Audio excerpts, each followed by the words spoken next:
Olá, como vai?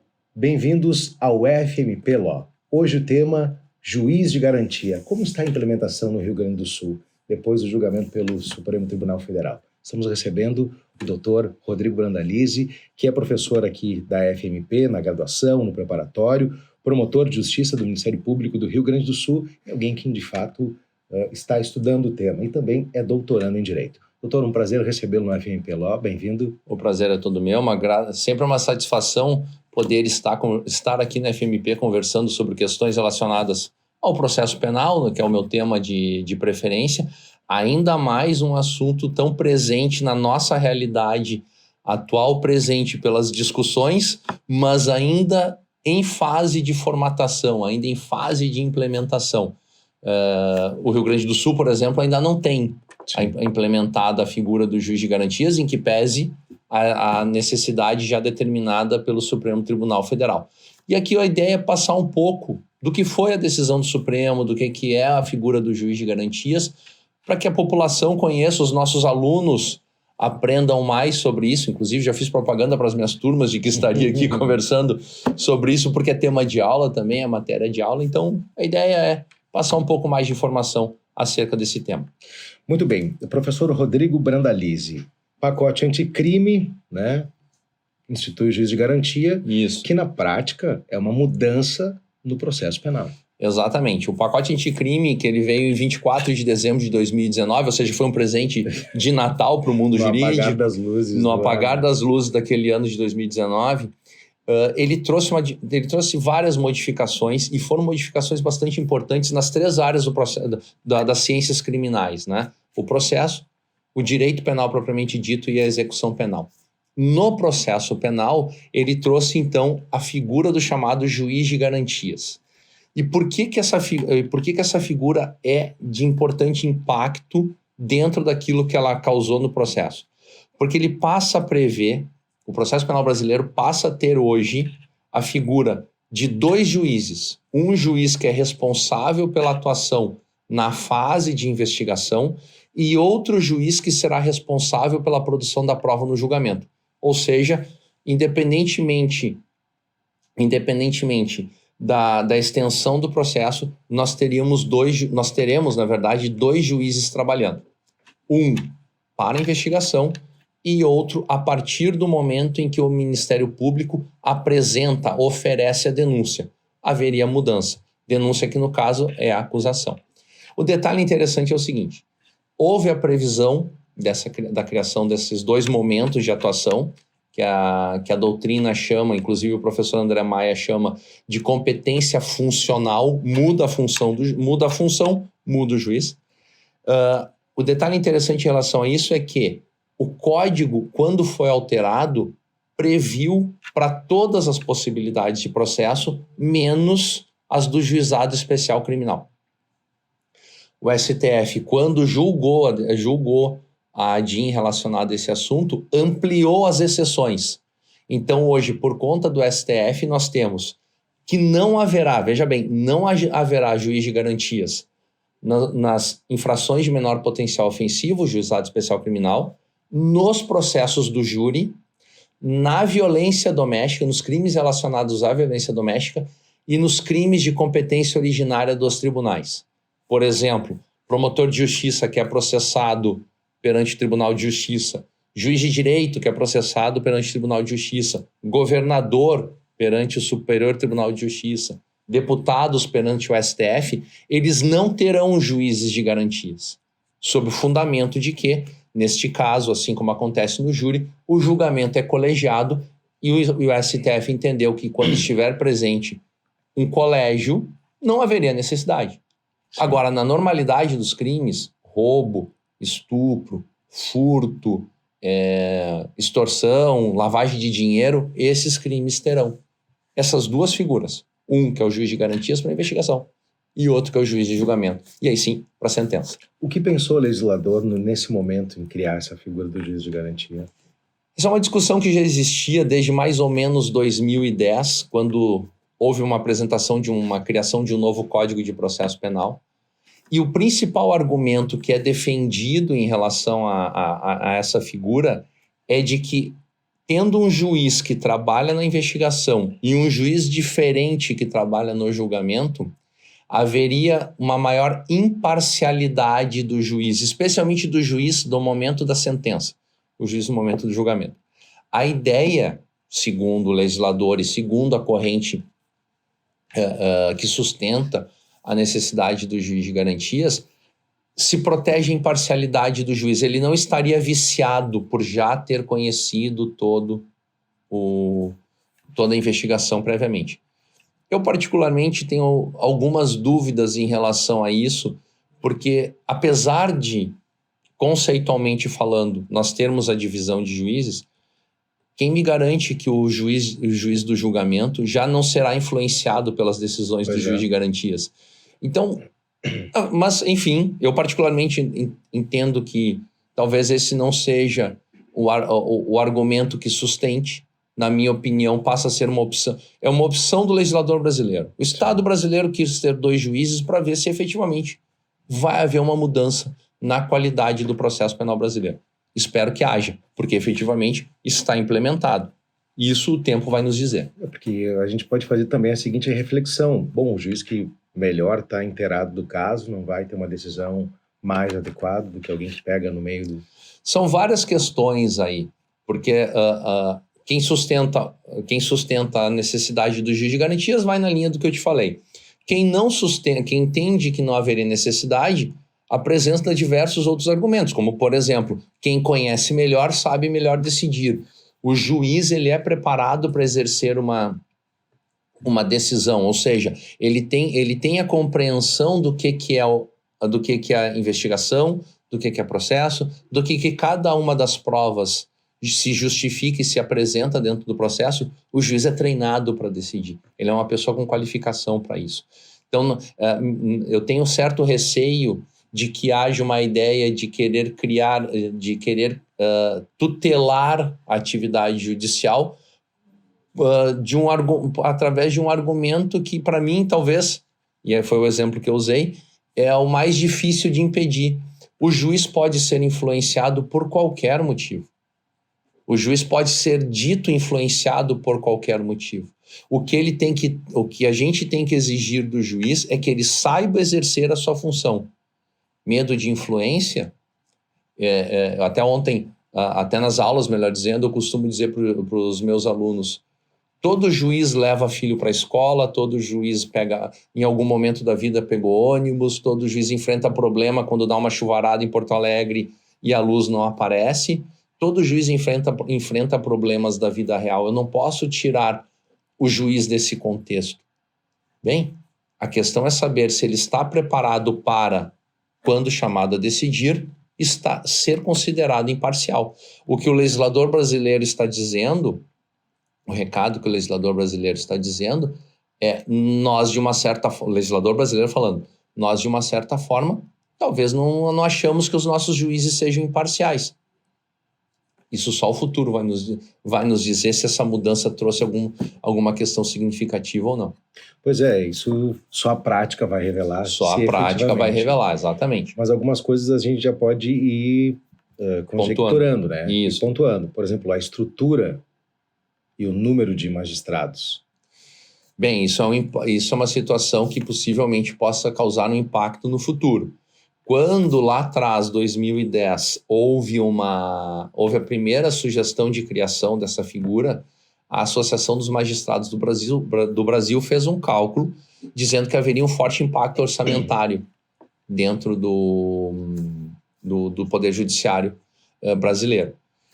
Isso foi em 2010, em torno de 2010, hoje 2024, os tribunais de justiça já passaram a trabalhar com a noção de que em algum momento isso aconteceria. Mas é possível que sim, que haja uma necessidade maior de demanda de juízes, criação de algumas varas específicas para isso. Talvez haja... Essa necessidade possivelmente vai existir, né? Agora, nós estamos vendo os movimentos, né? É bem provável que os juízes de garantia sejam regionalizados.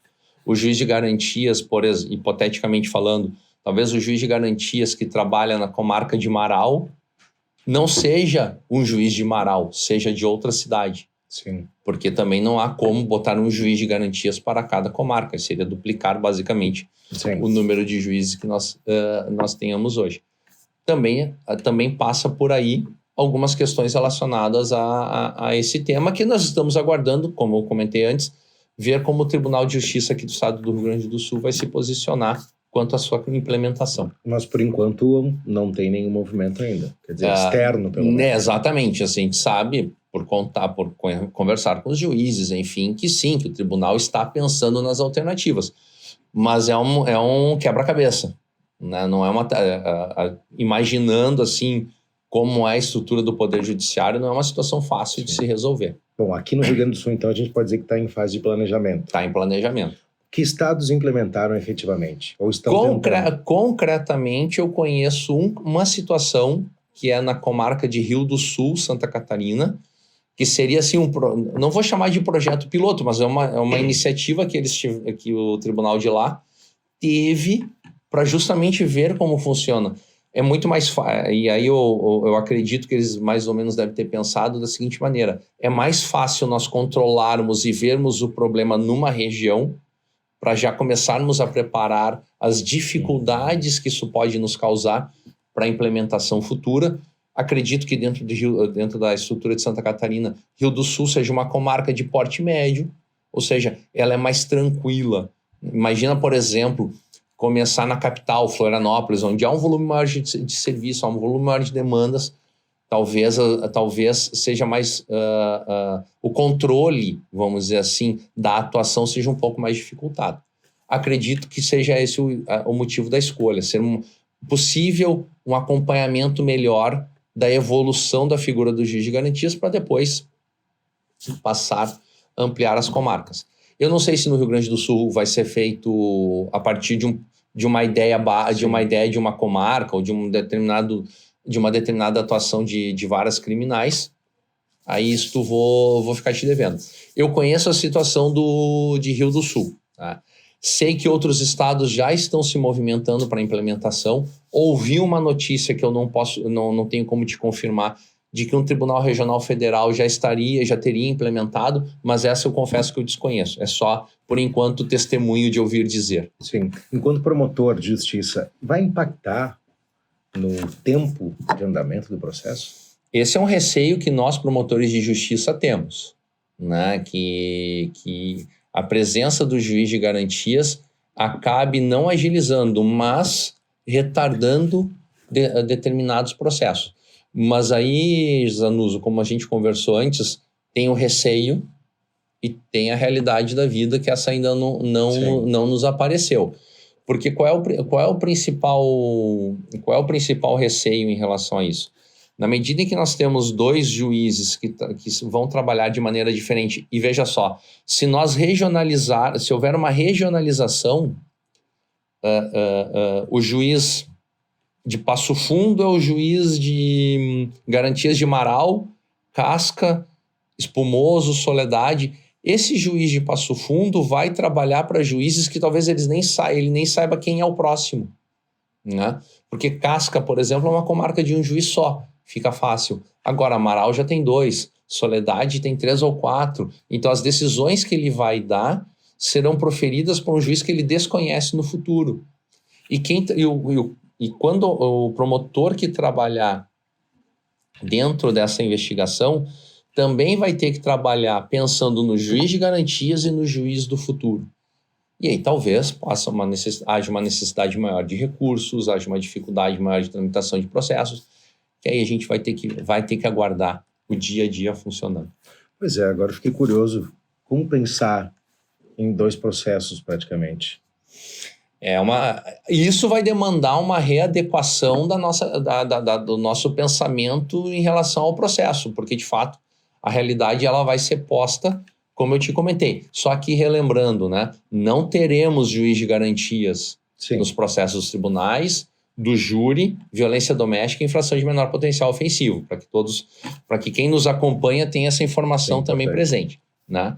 Mas é uma mudança de atuação, porque uma situação que é bastante concreta para nós, promotores de justiça.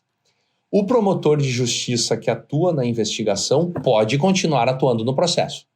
O juiz que atua na investigação não poderá atuar no processo quando for caso de juiz de garantias, né? Então, quem muda de funções é o juiz. O promotor continua sendo o mesmo. Ou pode, melhor dizendo, ser o mesmo. Porque eu também não tenho certeza se o promotor que atua na investigação será o promotor do processo. Sim. Né?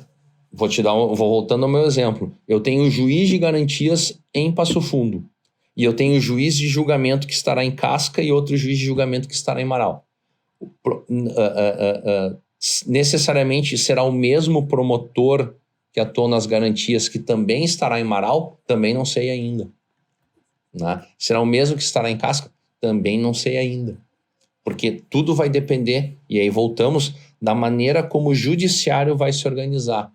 Hoje, quando um inquérito entra para o sistema EPROC, ele já entra distribuído. Uhum. Já sei qual é a vara criminal onde ele está e, por consequência, já sei quem é o promotor que atua. E se o Tribunal de Justiça do Rio Grande do Sul disser primeiro vai para o juiz de garantias e depois é que haverá a distribuição? Quando é que é esse depois? Quando o promotor de justiça oferece a denúncia. Depois vai para uma distribuição. Talvez eu só descubra quem é o promotor do julgamento depois de oferecida a denúncia. Então são várias situações aí que estão sendo... que aguardam, melhor dizendo, solução e que podem efetivamente trazer que forçarão, acredito eu, uma mudança da forma como nós passaremos a ver o andamento dos processos. Hoje eu acompanho tudo, do início ao fim. Sim. Então sou eu que preparo o processo para mim mesmo. Depois não, eu vou ter que preparar, posso ter que preparar para alguém. Isso tudo vai, de alguma maneira, impactar dentro do processo. Ou seja, os dados estão rolando. Como diriam os latinos lá atrás, alea jacta est, a sorte está lançada. Muito bem. Professor Rodrigo Brandalize, o que o senhor gostaria de pontuar no nosso encerramento? Eu acredito que o mais importante nesse momento é que, especialmente as pessoas que trabalham com o processo penal, com o direito penal, estudem o acórdão, né? Eu digo aos meus alunos em sala de aula que nós vivemos uma realidade tão interessante que, se o aluno estudar a lei, ele erra em determinadas situações. Copiar o artigo de lei muitas vezes pode trazer o erro numa prova ou até mesmo na atuação. Que estudem o acórdão, procure se informar. É um tema que causa forte debate, acalorado debate. Há quem sustente que ele era necessário, há quem entenda que não havia necessidade, para que a partir daí as pessoas também possam não apenas se preparar para a atuação, mas verificar se de fato era ou não era uma modificação necessária no nosso ambiente do processo penal brasileiro. Muito bem. Professor, muito obrigado. Eu que agradeço pela oportunidade. Nós conversamos com o professor Rodrigo Brandalize, professor da graduação, do preparatório da FMP, das disciplinas de processo penal, doutorando em Direito e promotor de Justiça do Ministério Público do Rio Grande do Sul. Compartilhe esse conteúdo com seus colegas, com seu colega operador do direito, para que a gente possa acompanhar via o FMP Law as mudanças, as transformações que serão vistas nos próximos anos, meses talvez, com a figura do juiz de garantia. Um grande abraço e até a próxima edição.